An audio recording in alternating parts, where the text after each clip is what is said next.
Hello, I'm Ken Root from the Agribusiness Association of Iowa and working in the studios of WHO Television to be able to talk with three gentlemen who are here in the studio with me who are part of a coalition that is now trying to see if Iowa can build a larger coalition to be able to deal with water quality issues. Now, they may not be a big deal to many people, but the quality of our water here impacts the quality of the water in the Mississippi River and all the way to the Gulf of Mexico. The three people joining me, in my view, is in itself quite a statement to have. On the left, Bill Northey, who is the Iowa Secretary of Agriculture. In the middle, Karl Brooks, Dr. Karl Brooks, who is the head of EPA Region 7, and Chuck Gipp, who is the head of DNR for the state of Iowa. Karl, let me begin with you, because having you here sitting between these gentlemen, randomly or otherwise, to me is of most interest. The Environmental Protection Agency has taken the lead on water quality through the Clean Water Act. Now it appears you're giving this state, at least, an opportunity to do some of its own work to see if it can improve that water quality without the overarching federal government reaching down and saying what we should do. How do you feel about this water quality initiative in the state of Iowa?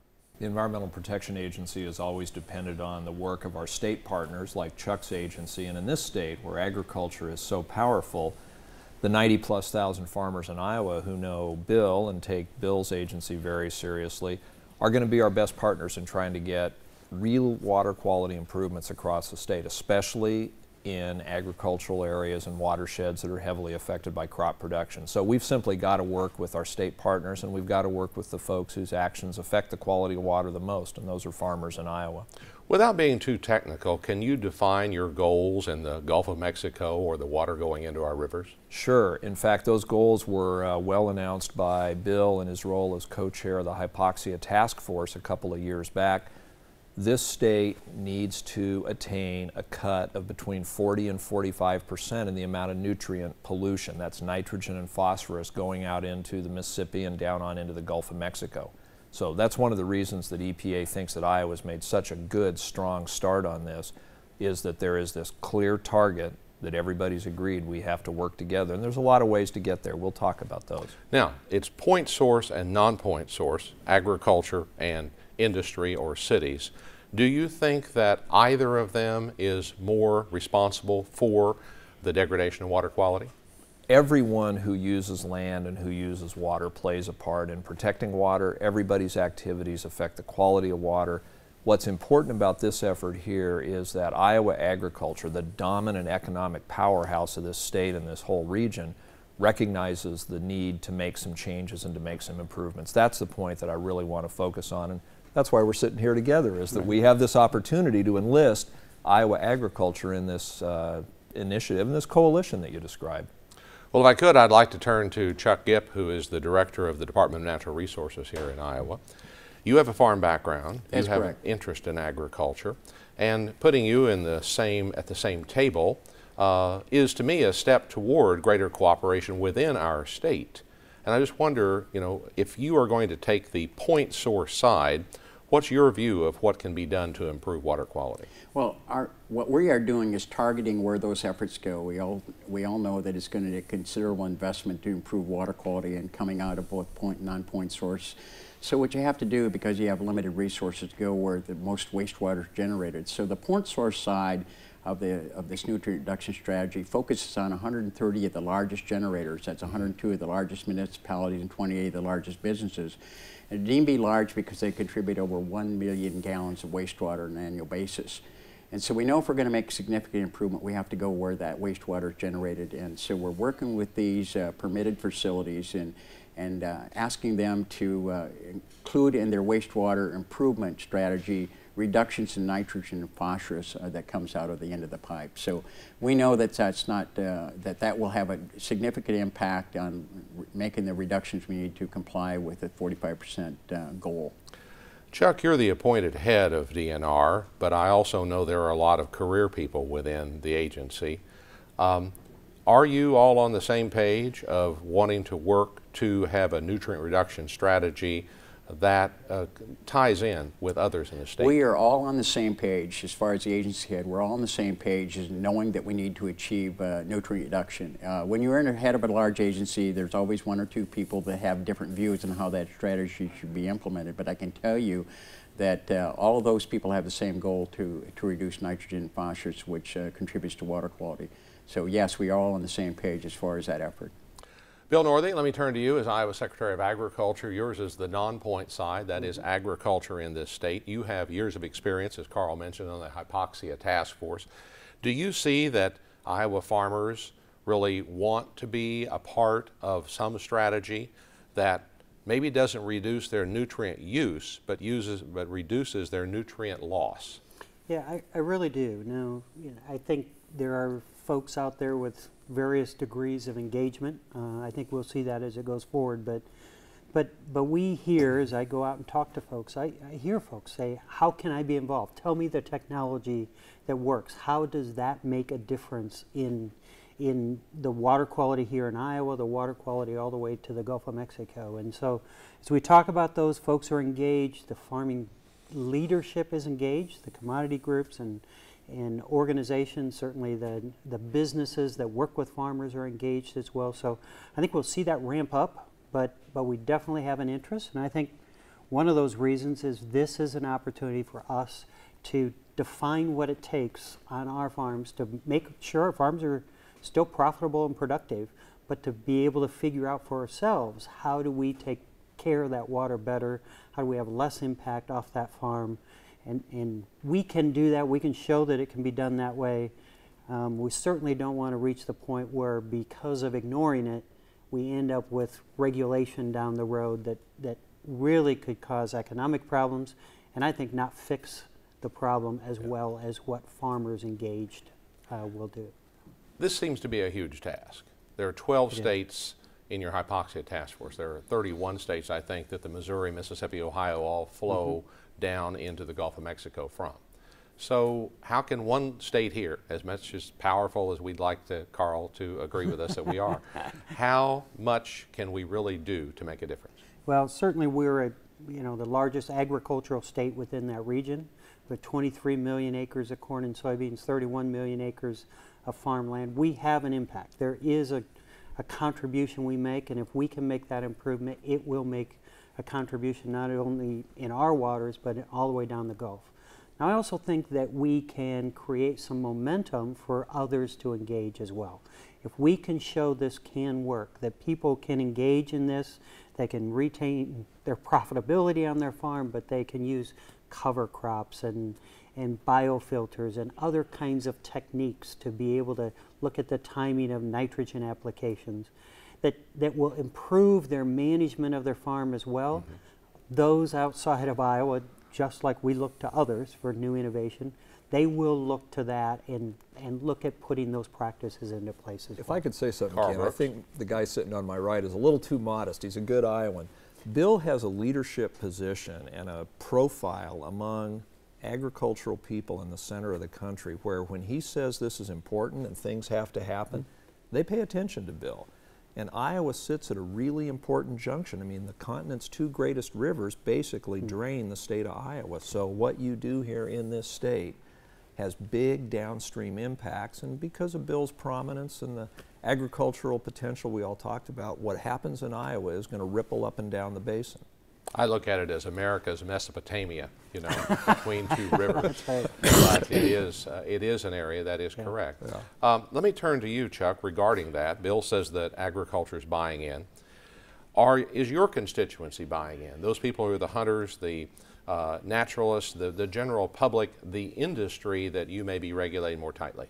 Well, I think that they are going to be buying in because what we've had in previous attempts to reduce the impact of what happens in our properties, whether it's rural or urban, is somebody looking over their shoulder to determine whether the other side or the other guy is doing anything.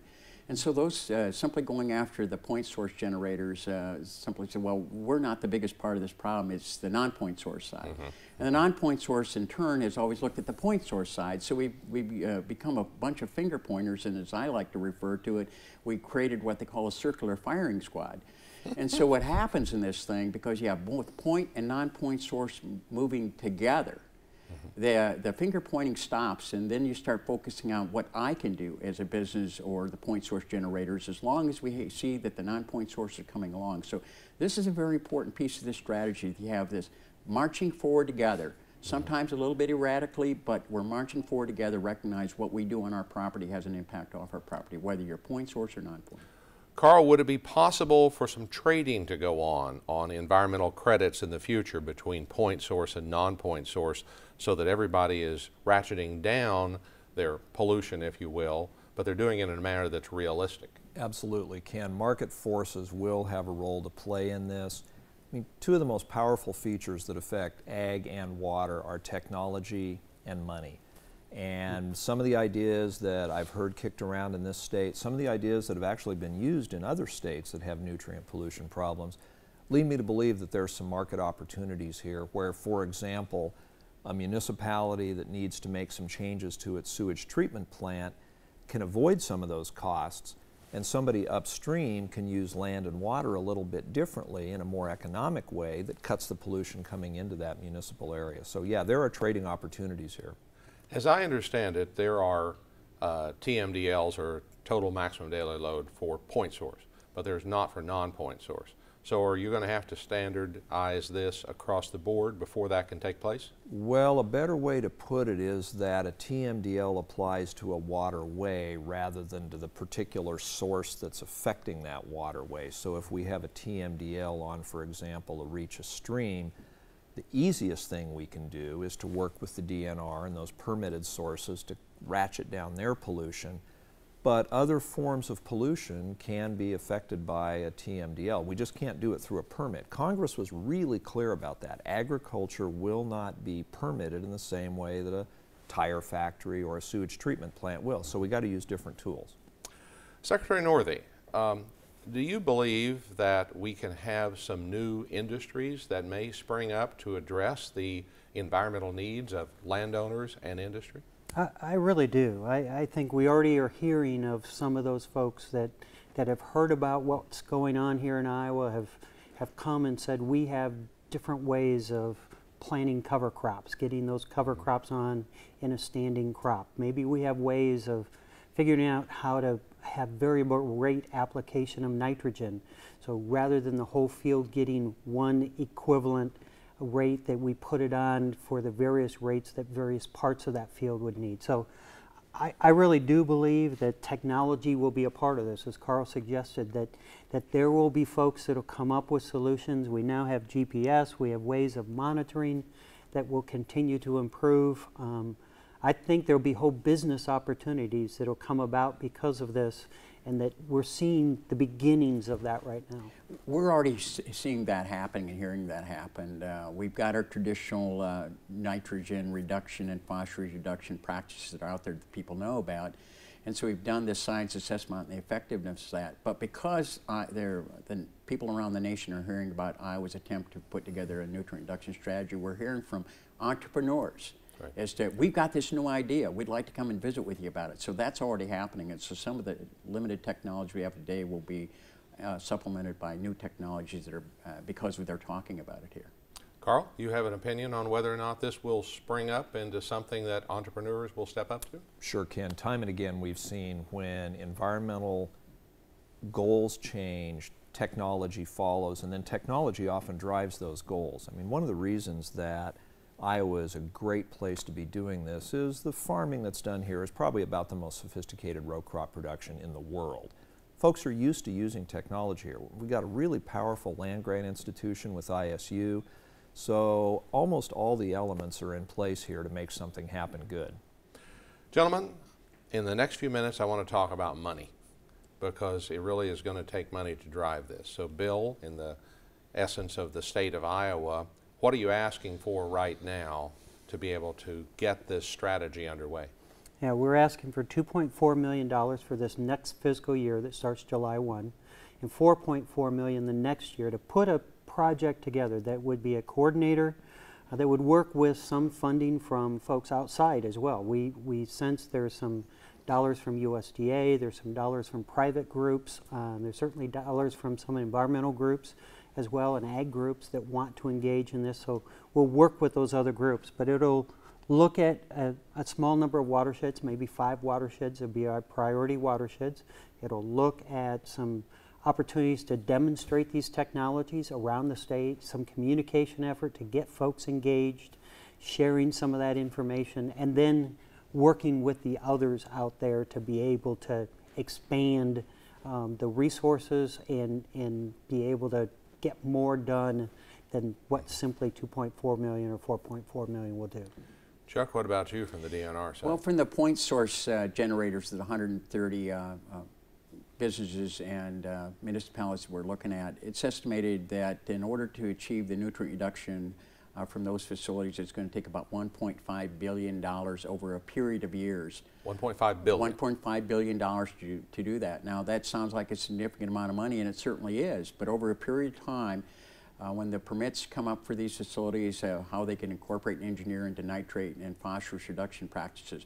But people understand it's not just about the $1.5 billion, because as we improve water quality, there's huge economic benefits that are going to be gained by having cleaner lakes and rivers, and the multiple uses that those rivers and lakes provide us that actually stimulates the economy.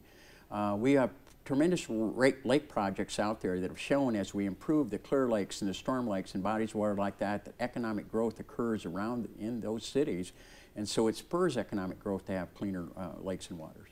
Karl Brooks, from the perspective of EPA, I don't see your agency being able to write big checks in the future. What will be your incentive? What will be the federal help that'll come to them? It's good that you mentioned federal help, Ken, because our partner agency over at USDA, especially the Natural Resources Conservation Service, they're going to have to be a key player in this. I mean, one of the expectations that Bill and Chuck ought to have for the federal government, and I think every Iowan ought to have it, is that we align the federal partners moving in the same direction.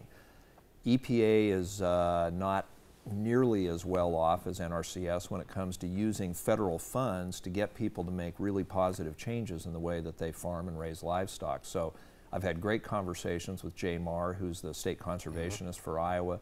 I know he is very on board with this and has good practical experience from other states where he's worked too. So the federal role will be to coordinate our efforts and then leverage where we can. Is this a definite change in the philosophy of EPA to encourage, get out of the way, and not regulate so directly? Not so much a change in philosophy. I mean, if you look at the Clean Water Act, it's pretty clear that Congress thought that landowners and states were the primary places where we needed to get water quality improvements, especially when it comes to land use and farming.